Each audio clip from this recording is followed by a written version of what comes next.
자, 술토를 보겠습니다. 술토. 술토는 술신정무 이렇게 외우시고요. 신정무. 자, 신금이 9일, 정화가 3일, 무토가 18일 이렇게 용사한다 보시면 되고요. 자, 술의 글자 뜻을 보면 술은 만물, 진멸, 다할 진짜, 멸할 멸자죠. 만물이 다하여서 멸하였다. 소멸하고 없다. 그 말이죠. 그래서 술은 불이 꺼지듯이 소멸한다. 멸하다, 꺼지다 이런 의미가 있죠. 그래서 양기가 미약해지면서 서서히 그 기운이 땅속으로 들어가듯 만물의 성장이 다하였음을 의미하는 것이다. 그러므로 9월의 월거는 술이 된다 이런 모양입니다. 자, 술의 글자를 보면 뭐 도끼처럼도 생겼죠. 도끼. 이 땅속으로 들어가는 모습이라고 할 수 있나요 이게? 어쨌든 이런 모습이고요. 그래서 양기가 다하여 땅속에 숨어드는 형상이다. 양기가 땅속으로 숨어드는 형상이고 화로에 묻어둔 불씨의 모습이다. 이게 땅속이거나 화로를 보고 이 가운데 조그만한 불씨가 있다. 이렇게 보면 되겠죠.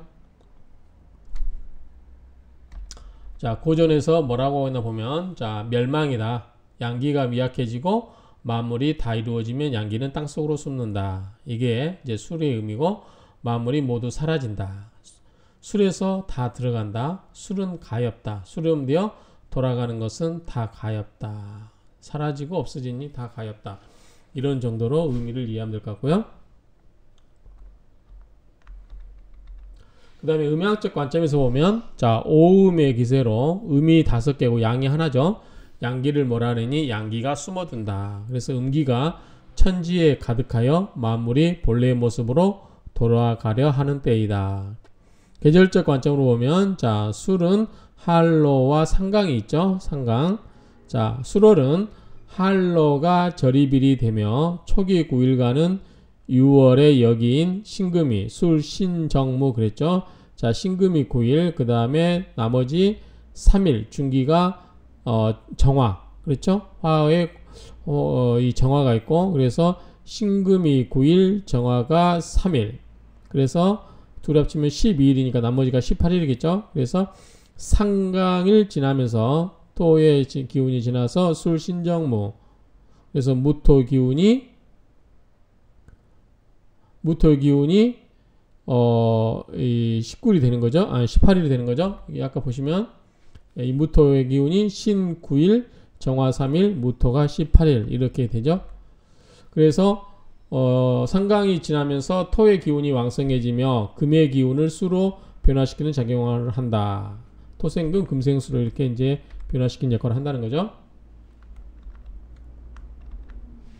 자, 오행적 관점에서 보면 술토는 정화를 간직한. 자, 술토는 뭐죠? 신유술, 가을의 토요. 가을의 토. 술토는 앞선 계절. 앞선 계절이 뭐죠? 여름이죠. 여름은 뭐죠? 화죠. 그래서 술토는 화의 고장지다. 그렇게 이 앞에서 이야기했죠. 그래서 술토는 그 속에 보면 중기에 술신정무 이렇게 정화하듯이 정화를 간직한 무슨 토다? 습토다? 건전토다? 건조한 토라고 그랬죠. 진토와 축토는 습기가 있는 토고 미토와 술토는 건조한 토다 이렇게 이야기했었죠. 그래서 이 모습은 아까 술자에 보면 무토 속에 불씨 하나가 있는 모양으로 그랬죠. 그래서 화의 문화적인 활동에 바탕이 되는 것으로 학교, 극장, 도서관 등을 나타내기도 한다. 학교, 극장, 도서관 등을 나타내기도 한다. 화기를 보호하는 보온병이나 화로와 같은 형상을 의미하기도 한다. 오화를 만나면 인오술, 오술이 되죠. 반합이 되죠. 그래서 화국으로 바뀌어버리죠. 그래서 술토가 뭐다? 토가 뭘로 바뀌어요? 화로 바뀌는 것이다. 그래서 인오술 반합이 그러니까 인오술 삼합 중에서 오화와 술토가 만나면 왕지인 오를 만나서 뭐가 된다? 반합이 된다고 그랬어요. 반합이 되기 때문에 이건 뭐다? 화로 바뀐다. 이렇게 이야기하면 되겠죠. 그래서 수를 만나면 수국화의 작용이 크고 목을 만나면 극을 받아 무너지기 쉬운 토가 된다. 자, 술의 활용을 보겠습니다. 12지 분배 지리를 보겠습니다. 자, 수리소원 이게 소자가 불사를 소자죠. 불사를 소자 이게 원자가 언덕 원자예요. 근원 원자도 되지만 그래서 술은 무엇이 된다. 뭐다? 불사르는 언덕이 된다. 불사르는 언덕이다. 어차피 언덕이라고 하는 것은 토를 의미하겠죠. 토를 의미하고 그래서 술토가 이 언덕 원자를 써서 토를 의미할 걸로 보이고요. 이 불사를 소자를 써서 불사른다는 건 뭐죠? 건조하다는 거죠. 그래서 이 술토는 무슨 토? 조토, 건조한 토다. 이거를 암시한다고 할 수 있겠죠. 그래서 술은 뭐다? 불사르는, 불이 타고 있는 언덕이 된다. 언덕이다. 그 말이죠. 술은 언덕을 태운다. 그러면 되겠죠. 언덕을 태우는 것이 된다. 그 말이니까 술은 언덕을 태운다. 수월은 제9추. 수월은 어디에 있냐면 9추, 9월에 가을에 있다. 그렇죠? 가을에 있다. 우리 신유술 7, 8, 9. 그 다음에 9월에 있죠. 7, 8, 9에 해당되는 게 술이고 그 다음에 계절로는 뭐다? 추다. 그래서 수월 제9추. 수월은 9월의 가을이다. 초목진외 이게 시들위자죠. 시들위. 자, 초목은 다하여 시들위자. 초목은 다하여서 시들어 버렸다. 그러니까 이제 낙엽 같은 게 지고 초목이 다 시드는 거죠. 그래서 이런 수월은 초목의 나뭇잎이 다 시들어서 말라 비틀어지는 그러한 때이고 전가는 뭐예요? 전가는 지금 가면 밭전자 집가자. 그래서 밭을 가지고 있는 집안들 그 말은 이제 농사를 짓는 농부를 의미하겠죠. 그래서 정가는 농부는 분소 탈분자죠. 분소 분소 경유할 때 분자적에 태울 분. 그래서 태워버리고 불살라진다. 그리고 나서 농사를 짓는다. 경작을 한다. 이 가을에 경작을 하나요? 이제 우리가 그 화목민들 옛날에 보면 화목민들 가을에 불 사르고 거기다 곡식을 심어서 그게 이제 여름에 겨울을 견뎌내고 초봄에 나는 게 밀인가요? 밀이라든가 보리 이런 거를 의미하지 않을까 싶네요. 그래서 어쨌든 이 정가 밭을 가지고 있는 사람들 밭농사를 짓는 사람들은 뭐다? 분소 불을 지르고서 초목 같은 걸 다 불질러 버리고 그리고 나서 경작을 한다. 그래서 재배를 한다. 그 말이죠. 전가는 이 부분은 농부로 고칠게요. 전가 농사 짓는 사람들은 분소하고 경작을 하는데 태워버리고 이거를 태우고 불사르고 태우며 불사르고 이렇게 할게요. 분소로 그러고 나서 경작을 하는데 이것이 바로 그러한 것이다. 뭐다? 칭명소원 이것이 바로 언덕을 불사른다라고 이름하여 일컬어 이름하는 것이다. 일컬을 칭차 이름명자죠.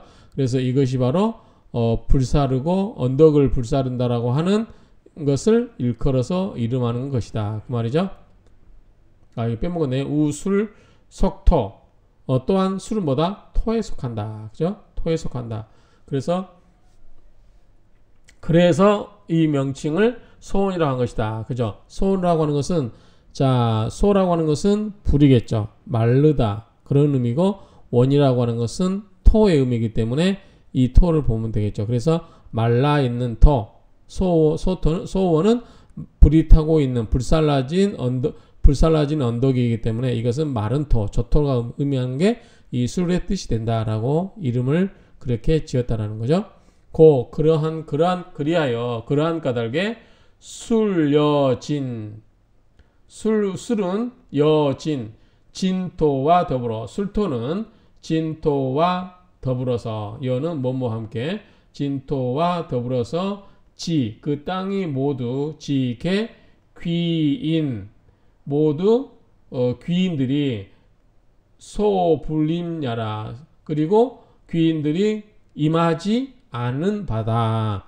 그러니까 이 술토와 진토는 모두 귀인들이 임하지 않는다. 이게 무슨 말일까요? 술토는 귀인들이 임하지 않는다는 게 연결이 되는, 이해가 되는데, 왜냐하면 조토이기 때문에. 근데 진토는 뭔가를 키울 수 있는 토잖아요. 축축한 토인데. 그런데 왜? 진술충. 그래, 진술충이라는 의미가 될까요? 그래서 술토와 진토가 같이 있는 경우, 이제 술토가 진토와 더불어서 이런 땅은 뭐다? 진술충을 하기 때문에 귀인들이, 귀한 사람들이 임하지 않는 것이다. 그러니까 진토는 괜찮을 것 같은데 술토만 보면은 그 귀인들이 오지 않을 것 같은데 진토는 가능할 것 같은데 왜 이제 그렇게 보면은 진토와 술토가 충하는 게 아닌가 그런 의미로 뉘앙스로 느껴져요. 그래서 술생봉인 자 생묘죠. 봉묘 술생이 자 술월생이